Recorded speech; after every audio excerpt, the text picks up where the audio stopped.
시간이 됐기 때문에 시작하겠습니다. 먼저 제 자신을 소개하자면 저는 여기 사랑과 진리교회를 담임하고 있는 서기원 목사이고요. 이 클래스는 성경을 중심으로 한 영어 공부예요.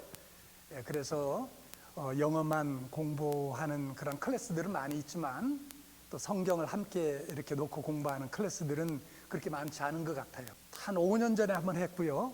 그 다음에 또 3년 전에 한번 했고, 그리고 작년 또 했고, 그래서 지금 마가복음 2번 했고, 그 다음에 작년에는 갈라디아 있었고, 그리고 이번에는 이제 디모데 후서를 하게 될 것 같습니다. 가능하면 성경에 있는 책들을 하나씩 공부하는 가운데 성경의 내용도 알 뿐만 아니라 또 영어도 그런 가운데 자연스럽게 습득할 수 있는 그런 기회가 됐으면 좋겠다, 그런 생각을 갖고 또 시작했고, 또 이번에도 그렇게 시작하고자 합니다.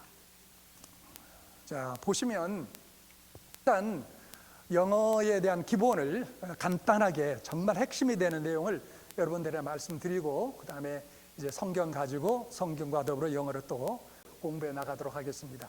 언어는 어떤 언어이든지 간에 언어의 그 구사력은 4가지로 이루어져 있습니다.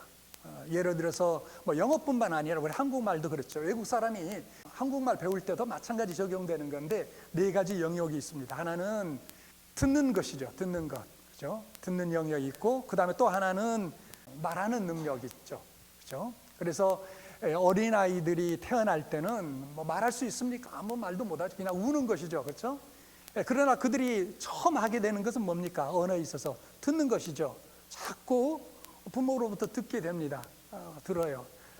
그러다가 이제 한 달, 2달 되면 이제 반응을 보이죠.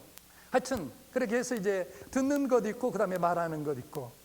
자, 이것은 가장 이제 기본적인 거죠. 근데 많은 사람들이 과거에는 여기에 그냥 끝났어요.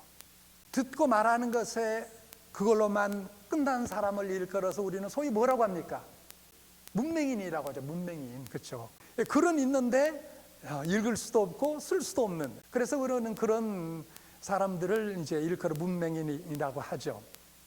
여러분, 문맹인이 된다라는 것이 얼마나 참 비극적인 것인지 여러분 잘 모르시죠? 안 겪어봐서.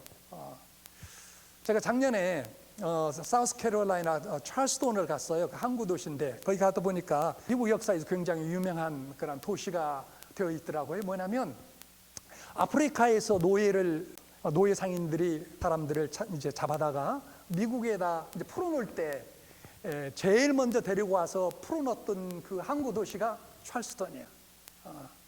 그래서 그 찰스톤 그 도시에 보니까 거기에 옛날에 살았던 그 사우스 캐롤라이나의 주지사 관저가 있어요. 그 주지사 관저에 그 노예들이 한 30여 명 살았대요.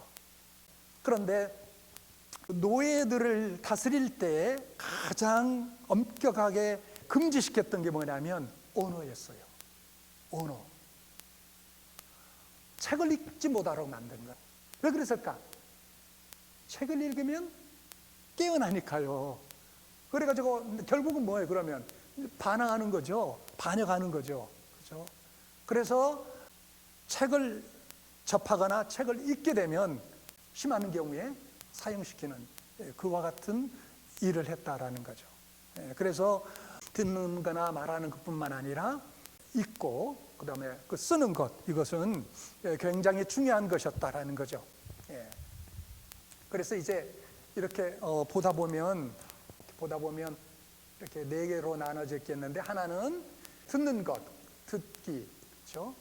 그 다음에 말하기, 그 다음에 읽기, 그 다음에 쓰기, 그렇죠? 이렇게 4가지 영역이 있다라는 거죠. 4가지 영역이. Hearing, speaking, reading, 그리고 writing. 영어를 공부할 때도 이 4가지 영역을 다 염두에 두고 하셔야 된다라는 것을 말씀드리고 싶어요. 왜냐하면 서로 유기적인 관계가 있거든요. 예를 들어서 듣기, 그러면 이제 말하기, 그렇죠? 잘 들으면 읽을 수도 있어요. 그리고 읽다 보면 쓰기도 할 수 있고요. 그래서 서로 간에 유기적인 관계가 있기 때문에 나는 그냥 듣는 것으로 뭐 끝날 수 있죠. 그러나 답답하죠. 왜? 읽을 수도 없고 또 필요한 걸 써야 되는데 뭔가는, 그렇죠? 읽고 씀으로써 내 사고의 능력 굉장히 발전되어 나가고 또 더 많은 지식을 얻고 또 그 지식이 지혜가 될 수도 있고요. 그렇죠? 자, 그래서 언어의 4가지 구사 영역에 대해서 말씀드렸고, 자, 그 다음에 중요한 건 또 뭐냐면 영어를 특별히 이렇게 듣거나 말하거나 또 읽거나 쓰거나 할 때에 있어서 기본 문장을 이해하고 계셔야 돼요. 기본 문장을.